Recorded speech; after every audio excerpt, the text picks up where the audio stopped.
evening, ladies and gentlemen.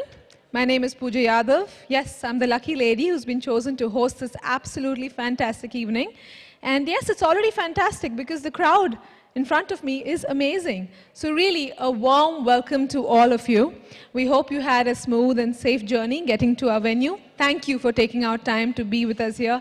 It really does mean a lot to us.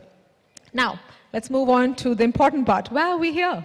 Well, ladies and gentlemen, we are, of course, here to celebrate the spirit of the Commonwealth Games, which are due to kick off in just a few days.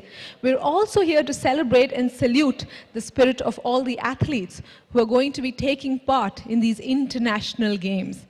And just as important, everyone, we are here to celebrate the spirit of Scotland. Okay. Don't get me wrong, I said the spirit of Scotland, not the spirits of Scotland, which of course Scotland is famous for. I know those spirits all of us probably enjoy 2 or 3 times a week, if not more. But I'm talking about the spirit of Scotland, the heart of Scotland, which is all about hospitality, about warmth, about fun, about passion, and lots of love. So you just saw an audiovisual about Scotland. Heaven on earth, isn't it? I haven't been there personally, but really it's on my to-do list. And you saw an AV about the games. So this is, ladies and gentlemen, the 20th edition of the Commonwealth Games. And it's being hosted by Scotland. But Scotland is no stranger to hosting these mammoth games.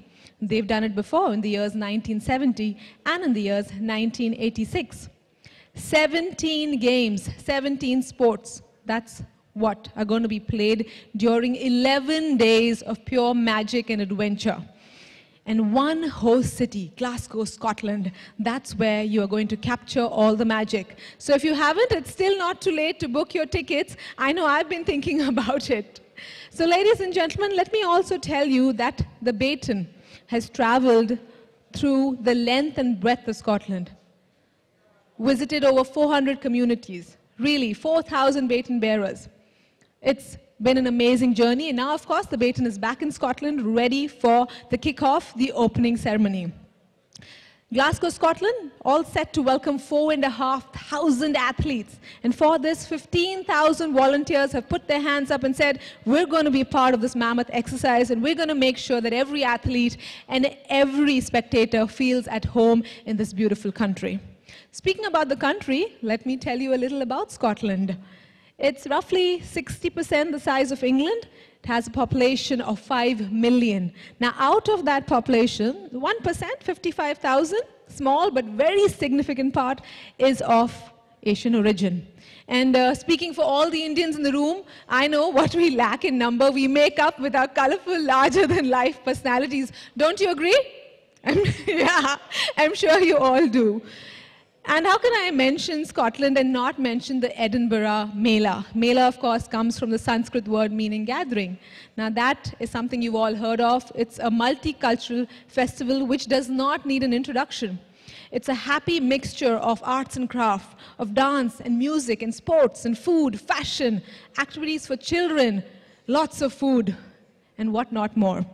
So really, that's again something on my to-do list. Definitely going to do that. It's in its 10th edition now, and it attracts over 40,000 people from all across the globe. Education, of course, we know Scotland is the hub for education. We have more than 4,000 students, Indian students, who are pursuing their careers there. They're studying there. And let's talk about, so let me put it this way. I think if you're lucky, you get to visit Scotland. If you're luckier, you get to study. But if you're luckiest, you get to work there and make a life there. Scotland is really just heaven on earth. In fact, a lot of top Indian companies have already invested in Scotland. I think a few are Piramal, Wipro, TCS. They've already taken the lead and done that. Apart from that, there are also a lot of large and small Indian companies. But why do they do this? Because the business ecosystem is very favorable to conducting business. It's all about innovation, research, technology, academia, industry collaboration, and not to mention a government that fully supports and boosts this business ecosystem. So I think I've spoken a lot. Yeah. I think, as they say, let the games begin. Ladies and gentlemen, let this wonderful evening begin, and we hope that all of you will enjoy this evening and be in high spirits, whether you're drinking or not. So with that, ladies and gentlemen, it's truly my privilege to welcome on stage Miss Ruma Kumar Basi, Country Manager, Scottish Development International, India. Welcome, ma'am.